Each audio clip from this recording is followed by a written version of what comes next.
welcome to opening night of season 4, Complications, presented by USA Network. We're really excited because, well, obvious reasons, but USA was our first opening night 4 years ago with a season finale that had already aired of Suits.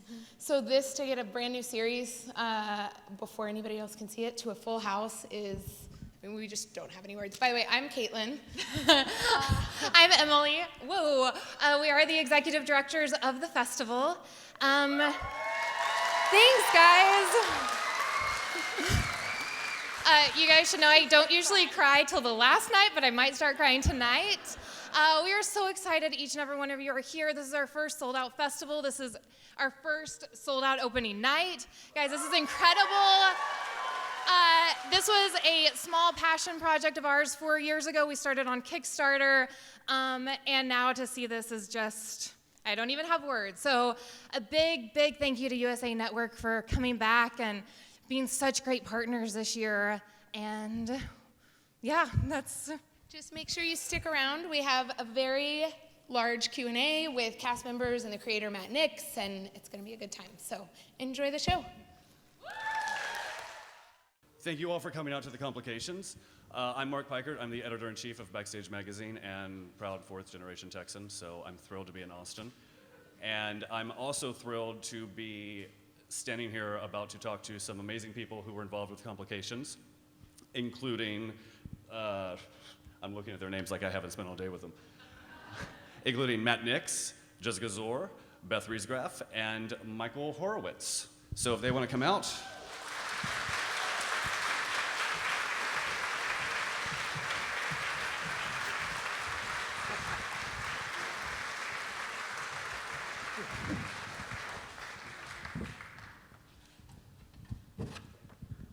Hello.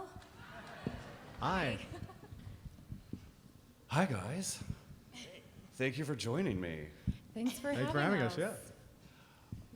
So, you guys have just seen the first episode. It will premiere June 18th on USA, and the second episode will also be premiering June 18th, and I believe the third episode will be available on VOD, so you can just binge watch the first 3 episodes. Beth, Jessica, how did you get involved? Because both of you have done TV before, so what about this project convinced you to like jump back into the TV fray? Wow, I'm going to open it up. All right. Here we go. Do it. Well, first I read the script, and I'm, happy to say I'm a huge Matt Nix fan. Agreed. Yeah, that's great. But I was a huge Matt Nix fan, so when the script came to me through my team, I read it, and I was super excited about it, and I had to audition. I didn't just get the offer. I had to go through the paces and do the whole sorry. thing. Thanks a lot. Less of a fan now, but no, I'm kidding. Bad joke.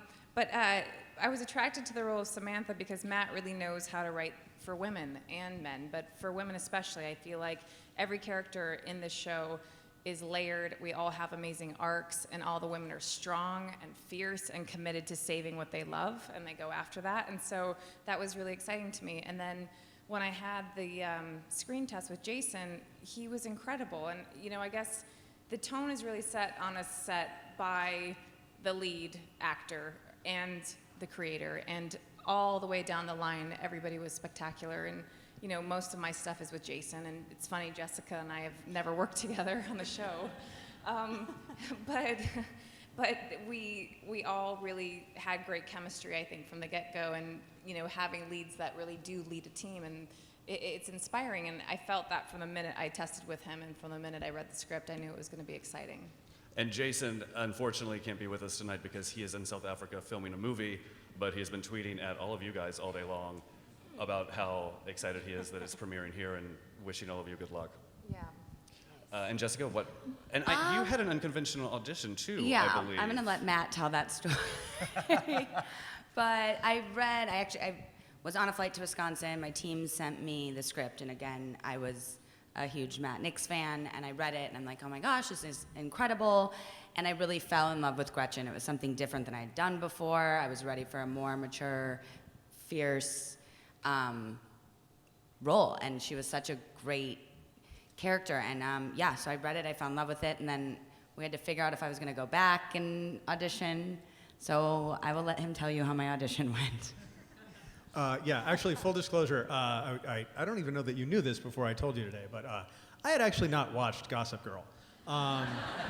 And so I get this really late in the process. Like, we're going through where we've been reading people, and then the casting director says to me, oh, you really should see this one. And I look, and it is a cell phone video taken by Jessica's 12-year-old sister. Reading Jason O'Mara's lines. Yeah, and she's not doing it like this. You know, she's reading Jason O'Mara's lines and cracking up when she has to say the word bitch, and Jessica does it, and I'm like, oh wow, so this girl's like an actress then? Like she's terrific, yeah. Has she done stuff? And I look at the resume and I'm like, oh, it's stuff. Okay, well, it's sort of late in the process. I didn't really read it. And she came in and flew in and was like really late for the audition because my flight got canceled in flight Green got canceled, Bay. yeah. So it was literally like we spoke as she's on the way into the test, and then she came in and just crushed it. It was really great. It was really fun. And I'm super glad I got the part because this role has been amazing and the whole season is incredible, and to work with great writers, and Beth is an amazing actress even though we haven't had a scene together. I know that. I'm a fan of her work. But it's just been such a great experience, and I kind of said this in a couple of interviews today. You know, doing Gossip Girl for 4.5, 5 years, we were in our early 20s, living in New York City on this pop culture show with fashion and music and this beautiful cast, and we all had fun. And now I'm 30 years old and in Atlanta working with people that have children and playing a much more mature, deeper role for me, and it's just a really great experience all around. Yeah, I was going to ask, Atlanta, and you filmed in Atlanta, and it's set in Atlanta. Did that help you guys on the set, like all living in a different city? Did that kind of create a tighter ensemble? Oh, sorry, do you want to go ahead? I mean, I just think for an entire crew, there are definitely disadvantages to not being in the city where the show is written and edited, but there are certain advantages too, because it's basically like everybody goes to complications camp. And you're there, and you know it does bring everybody together, mainly because they're isolated. And Jessica actually weirdly knows every single person in the world. I asked her earlier if it was disorienting for her to see a magazine and not know the person on the cover, but other normal human beings like Beth, I mean, don't I did necessarily cook Thanksgiving dinner for my neighbors in Atlanta. I mean, I had Basically, a really good time. we loved Atlanta. Yeah. I did. I still have my place there. It was a fun place to shoot. I did have a lot of friends shooting there at the same time, ironically. But it was good. And I was talking with Matt. It takes place in Atlanta, so I feel like we would have been there regardless. Yeah, why did you set it in Atlanta? Was there a reason? Well, I mean, honestly, a big part of it is you realize there are big tax incentives in Atlanta. But the truth is, having once been drawn to Texas by tax incentives, I really like setting shows in the city where we're shooting them, because I feel like you just get a lot more bang for your buck. You can use weird neighborhoods, certainly when we were doing Burn Notice, we were in Miami and we were able to use every corner of Miami because. Yeah. Even if it didn't look like Miami, well, it is Miami. So, and similarly for Atlanta, there are definite advantages to, shooting Atlanta for Atlanta. Because the truth is there is no city with more leaves than Atlanta. It's crazy. Leaves and freeways, they're really long on both of those. And so, shooting that place for what it was, I just think it brings something special to it. And then you brought up Burn Notice, and Michael, you had worked on Burn Notice with Matt. Yeah. What is this process like, working with Matt again? Well, this project's been so fun to do after Burn Notice, because it's a challenge to kind of refine our storytelling. And in Burn Notice, we just had these. It was a lot simpler in a way, because it was an action show with a great romantic comedy in the center of it. But you had, if you met somebody and you thought they were a good guy, they were probably a good guy. Sometimes there were twists, but bad guys at the end got punished. That happened. Things got resolved in an easier way. And so with this, it was fun to really explore what it's like to be really serialized, to have everything not work out the way you think it's going to work out, to take every thread and figure out kind of the worst possible place it could go. Yeah, I mean, I interviewed Jason O'Mara for a backstage cover story out June 18th. And he was talking about Burn Notice was kind of delivered with a wink, and Complications has a black eye. And I think that is entirely true. And one of the things I really love about Complications from the pilot on is you set it up as kind of a procedural, and then you proceed to dismantle all of the tropes that you can possibly imagine being associated with a procedural. And was that intentional, like after Burn Notice? Did you want to kind of tackle it from a deconstructionist point of view? Wow, I went to Sarah Lawrence and that just came out. I'm so sorry. I'm really impressed with you, Mark. Well, I Mr. feel Fancy Man, with your fancy deconstructionist. I mean, it's actually a good Sarah Lawrence-y question. No, I mean in the sense that the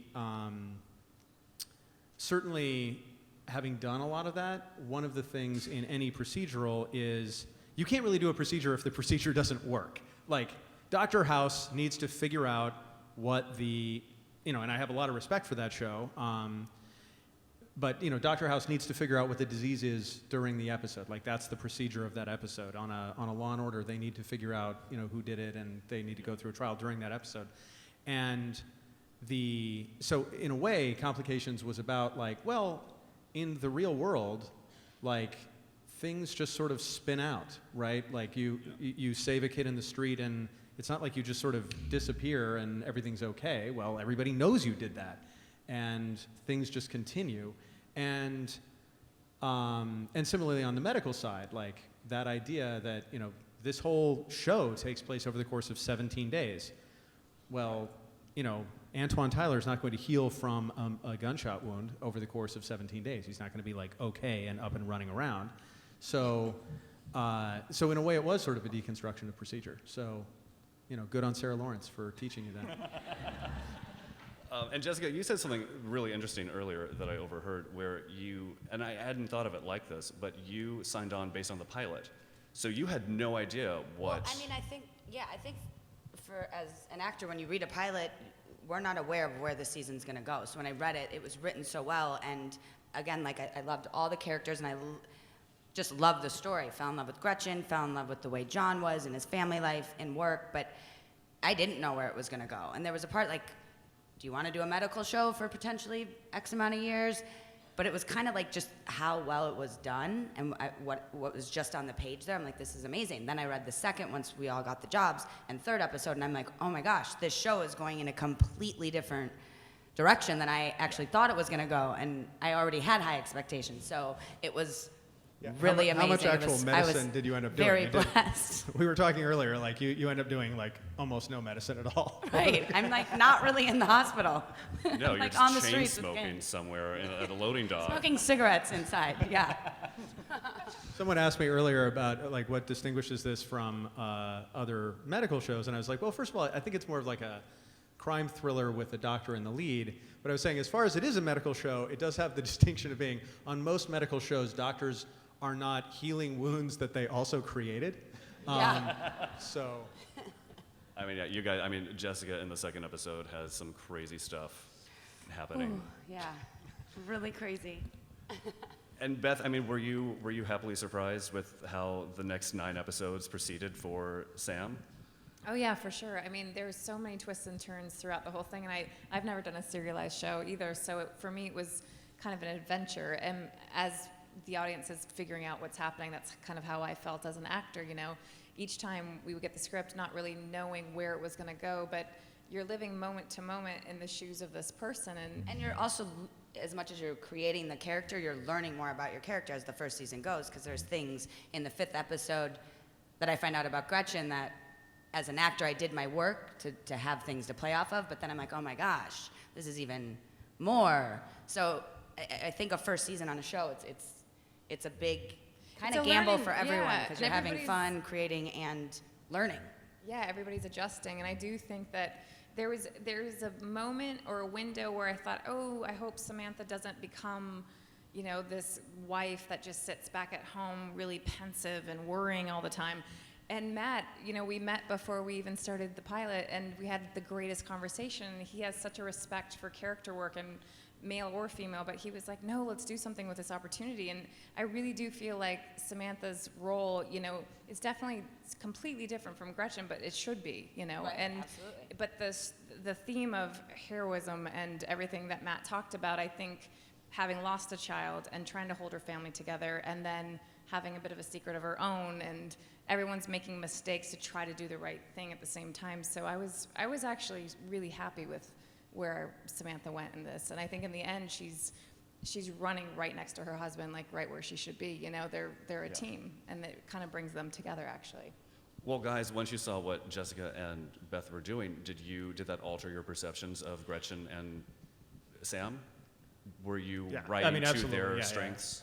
Yeah, and in best case weaknesses, but the I mean, I was trying really hard. I'm so- sorry, I had to do that. No, I mean, actually, that's to me one of the greatest joys of writing series television is that opportunity to see an actor inhabit a role, and then realize like, oh, like they can do this, and let's push that further. And so, I mean, actually, with Beth, one of my favorite things was seeing her turn from sort of being inward to this sort of strong persona that you have, like this, that you really great at communicating strength, and at the same time that you're vulnerable, and that was something that we absolutely wrote to. And now I've made you self-conscious and you won't be able to do it again, but the... I mean, I don't really know if I am. What are you talking about? Exactly, there we go. See, you've seen it. The magic happens. And yeah, and certainly for Jessica, like, just getting the rhythms of speech and that the sort of... I mean, actually, I remember when I was directing the pilot, I asked Jessica to walk across a hallway and just give a look. And I was like, and I went back and I was like, we were in a huge hurry, and I was like, I don't know if this will work as a direction, but I was like, okay, that was great, just more significant. And she came and she did it, and I was like, that's awesome. And then you realize, like, I've got this actor who could just do looks. So we're gonna ride that, like more looks from Jessica. Have no dialogue. It was great, it was terrific, yeah. You just wanted a day off in the writer's room. Like, Gretchen's just not going to have any dialogue, just all looks. Just walks around staring at people. Just silent movie style. But this is the first time you've done a show where you filmed everything before any episodes had premiered. So did you guys approach that in a different way than you would have, like, when you were working on Burn Notice? I don't really know, just because how the writer's process works, you have to be fairly ahead, and we try and keep the trains running on time. But it is definitely really interesting to have all of them in the can, and it'll be really interesting to watch people's reactions as they try and figure out what we're doing and try and, you know, because we're big TV fans too, so we are always conscious of where people think it's going, and, you know, we were constantly trying to make things surprising and cool and have fun cliffhangers for everybody. Yeah, I mean, technically, like, when you're shooting and airing at the same time, you can sort of steer the ship, but, like, it's a really slow process. I mean, it basically, if you realize, oh, the audience isn't responding to this, or we need to change this, you could have something new on the air 4 episodes down the road, like, if you were really hurried.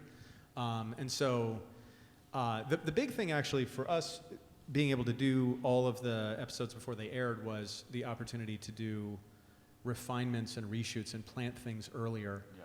And so there was, you know, when I was directing the finale, we shot a reshoot for episode 3. And that is a huge opportunity because, you know, you realize in episode 7, oh, wow, it would have been awesome if this character had just done this in episode 3, and then you can go back and say, okay, well, now they did. And plant it and... Well, actors, what is that like to go back and make different choices? This actually, I mean, this particular thing, I don't know if you remember, it wasn't so much a different choice, it was the other side of a text conversation, where in the original we had only shown one side of that text conversation, and then basically the relationship between Gretchen and her sister really comes out over the course of the story. But it definitely helped for the season and the relationship with my sister, so I Yeah, so understood it's why sort of they like did it, and as an actor, you shooting the kind of other gotta side show up became and just important. do it. You know what I mean? Like, yeah, some days you're like, oh gosh, we gotta go back and like reread, but that's just part of the job, and it's part of what makes it all fun too. Yeah. So, and it worked to benefit my relationship for the audience and for Gretchen with my sister. Like, that one little thing really helped. And actors are simple creatures. I mean, they don't really understand what's going on anyway. So. I work for Backstage, I know. And I think now we're going to take some questions from the audience. So if anyone has anything that they want to ask these three, yes. I'm a psychiatrist, so I found this really interesting. I was wondering if you have physicians then that are consulting the medical aspect of the show? Absolutely. One nice thing on this show was basically because, on a show that is primarily about the medicine, you really have to push the limits of what people do in medicine. You have to, introduce really exotic diseases that have really weird solutions, or, one disease is masquerading as another disease. This isn't primarily a medical show, so we were able to do a lot of things on this show over the course of the season that you don't get to see in a lot of medical shows, like have the sorts of patients come into an ER who come into an ER. For narrative expediency, on a lot of shows, you'll have doctors starting IVs or doctors grabbing medication. Well, in the real world, doctors aren't allowed to get medication. That's a huge deal. And so, yeah, we had a nurse and a doctor on set all the time, monitoring everything. Very helpful. And yeah, Very. so most of it is, I'd say, yeah, there are a couple things where they were like, yeah, that might happen a little faster in the real world, or, it might be a little different, but by and large, we were How often really did you able to- ignore them? Well, that was the thing, actually. We really, we really didn't. I'm trying to think a good example is in the pilot, John, the doctors have a bottle of Ativan on them, right? And so we talked through in very specific terms, if you had a patient who you knew was unruly, might you have asked for the Ativan earlier and have the Ativan on you? And they basically said, that's unusual, but it could happen. We'll let you fudge that. But, if we're fudging at that level, we're probably okay. Yeah, it was actually really annoying to have to learn the medicine to the degree. I've heard on other medical shows that you just write, John enters the room, medical, medical, medical, and then your consultant does that for you. And I kept saying to Matt, yeah, let's do that. That sounds great. That sounds so much easier. And Matt made us read all these medical books and, talk to doctors. Well, the problem is if writers are writing medical, they'll write in some miracle cure for lupus or something, and then you're like, well, okay, the story sort of depends on us curing lupus, so I guess we have to do it, right? And that's when you get into serious fudge town, and I didn't want to go there. So, Next question. Yes. Once upon a time, all the USA shows were called Sunny Skies. And was there a Venice state during the part of that when your first shot is that night in the smoke and the rainstorm? oh, Should be. you're hired. Yeah. No, actually, it was really. I think that in talking to USA, they did have the sort of blue skies thing going on for a while, and I was sort of involved in some of the discussions with them about what really is the core of what they do, and I think that everybody sort of felt like they'd done the blue skies thing, and that had sort of run its course, and but I think that it does share a sort of basic DNA with the USA shows that have come before, insofar as it's about a hero. It's about somebody who's trying to make the world a better place. It's not about somebody who's primarily self-interested. He's not really an anti-hero, that kind of thing. And so I think that it shared that kind of DNA, and USA was at a point where they were ready to do something else, and there was a little bit of that. It was we didn't do a lot of rain. You look at other shows on USA, not a lot of rain on Psych. So. That's just Atlanta, though. Yeah, that's true. Yeah. Although that was actually, Atlanta doesn't rain when it's convenient. Atlanta rains when you've got to move the trucks, right? But it's not as bad as Miami for that. In the interest of parody, a question for Jessica or Beth about acting. Yes.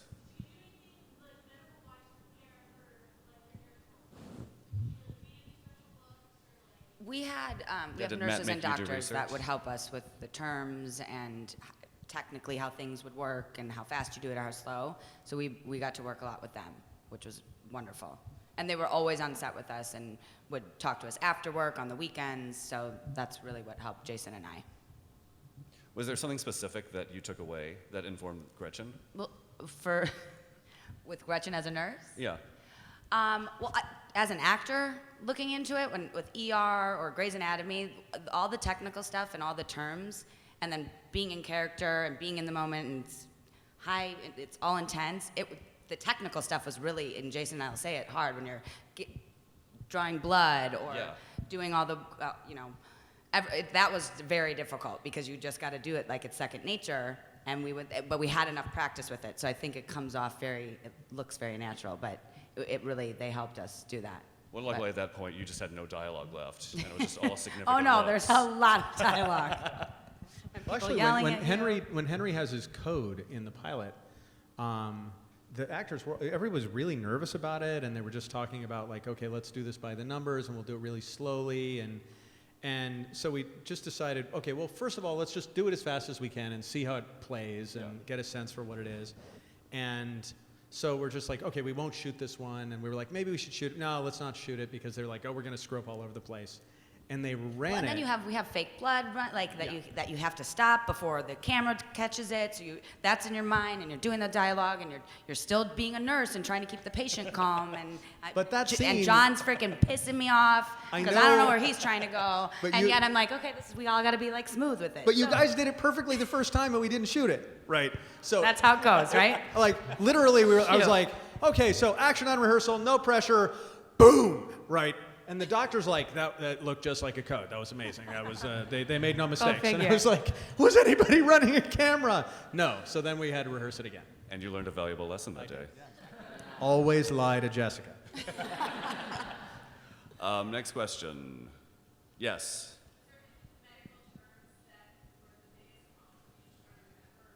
Oh, I definitely forgot him now. Yeah, there were a couple, and really, I don't know them off the top of my head. But Jason and he taught me something well. He's like, you kind of, like, if you make a song with them while you're learning your lines at night, which that really helped.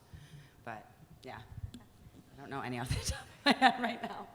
I'm just now picturing you, like, lying in bed, staring at the Singing ceiling, like a lullaby crooning to with yourself. the weirdest terms. Yeah. If you get her drunk enough, she sings medicine names. Well, Beth, I just want to go back to you for a second because one of the things that Jason and I talked about when I spoke to him was one of the fun things in a scene as an actor is to have a secret. And he has a lot of secrets when in scenes with you. And I'm just curious, what is it like knowing those secrets that he has and then acting as if you don't and sharing that scene with him? Oh, that's a good question. It's hard, because we all read the scripts and we know what's going on, and I'm not the actor who doesn't read the parts I'm not in. I read the full script, so I know what's happening all the time. And I guess it was really he and I, we had a great way of sort of getting into things. We would go through it. If something didn't feel right, we always tried to tweak it or talk about it or whatever. But, you step into your character, and I feel like you just turn it on, and that's that. I can shut off everything else, and that's just what's happening. But, I tried to imagine, I guess anyone who's in a relationship understands when their partner has a secret, you can tell something's going on. And so he's so good, I think the question for him must have been so much harder because he's a guy playing, covering, who knows all this stuff, and as an actor, he's having to do so much, so it had to be so subtle, and it had to be believable, and he killed it, and I think we're already going through so much in our relationship. We're already having such a hard time trying to get things back to normal and make life feel okay again, and we know it never will, and so there's kind of like trying to pretend like the elephant isn't in the room, and then suddenly you add this huge, I don't know, tiger to the mix or whatever, and then, I only know a little bit about part of that, so it's like trusting that he'll tell me when it's important and trusting that he's going to fill me in at the right time, but when I start to sense that things are really spinning out of control, I have to say something. And he was great at, honestly, creating those little moments, and sometimes it was a glance, and sometimes it was him breaking eye contact, and you have to listen with your eyes and your ears, and that was the beautiful thing about working with someone who's so subtle, is because he gave me that opportunity to notice those things. Well, and with John, him and I are put in this situation that no one really knows around us what's going on, but we are like in the middle of a gang war. I'm trying to protect my sister. He's protecting his family, still getting over the loss of, or trying to cope with the loss of his daughter. But yet he's like, we're still in denial that like at any moment these gang members can come and kill one of us, one of our family members. We could lose our job, go to jail. So I think we're him and I, the only two that actually know what's going on, because we're the only two that can actually save the little boy. But we're at the same time putting everything else at risk. Yeah. We're kind of like in our own heads and together like, oh my gosh, is this actually happening? So then but at the same time, he's protecting his family. So I think he's trying to justify, I'm not gonna go home and tell my wife, because really it's so that I don't lose another child, or I don't lose my wife, and I don't lose my job. But then he steps in and kind of is, you know, like a father figure, big brother to me. So we're kind of like still figuring out like, oh my God, this is actually real, and at any moment we could die, because we're in a really unsafe situation. And it just keeps going. And every time we think we turn a corner, and everything we're doing, we want to do it for the right reason to help someone, but we're not always going about it the right way. So every time we think we're turning a corner, all of a sudden something else blows up in our face, like literally blows up in our face. And we're like, oh my God. And we're still trying to like understand like, oh, this is real. Like there's a gang war going on and we are in the middle of it. Well, and that's one of the great things about certainly the first episode and also the rest of the series, is that the two of you are kind of in this insane relationship where you just keep pulling each other down, and one of you is trying to break away and, you know, get out of the situation, and then something else happens. And like we're like Batman and Robin. Like we need each other. He needs me for certain things in the hospital to get done, the shady stuff that Gretchen does, and then I need a little bit of structure, even though that kind of irritates Gretchen, because she's in the moment and just decides what to do when there is a gang member outside, or if we need to steal this medicine, or if we need to get this thing, and he's kind of like, wait, we gotta plan it out. It's like, there's a gang member with a gun outside of my car. There's no planning here. Like, get out. Let's make this happen. And at the same time, I feel like for Gretchen, John's the first male role model that she trusts and respects and sees that he has a big heart. You know, yeah. You see as the season goes on, Gretchen had a really rough upbringing between foster care, relationships with her foster parents, and her relationship with her sister. And, you know, she is in love with a woman, and Gretchen's a lesbian on the show, and you see that John's the first person, that male, that she kind of trusts. Yeah. Yeah. Well, So it's like Batman and Robin, you know. Yeah, You know. exactly like that. Yeah. A little bit. That is the Sarah Lawrence interpretation of Batman and Robin, actually. Well, Beth, if Gretchen and John are Batman and Robin, what are Sam and John? Oh boy. I don't know. You're supposed to have this off the top of your head. Yeah, geez, what's wrong with me? You know, there's not really an easy Superman and Lois Lane. There. There you go. Yeah, John. And actually, that's all the time that we have tonight. So thank all of you for coming out, and thank all of you for coming. Thank you. And watching Complications, Thank you for coming, which guys. premieres June 18th on the USA Network, episodes 1 and 2. And guys, have a great time at ATX. Thank you, guys. Thank you very much. Thank you.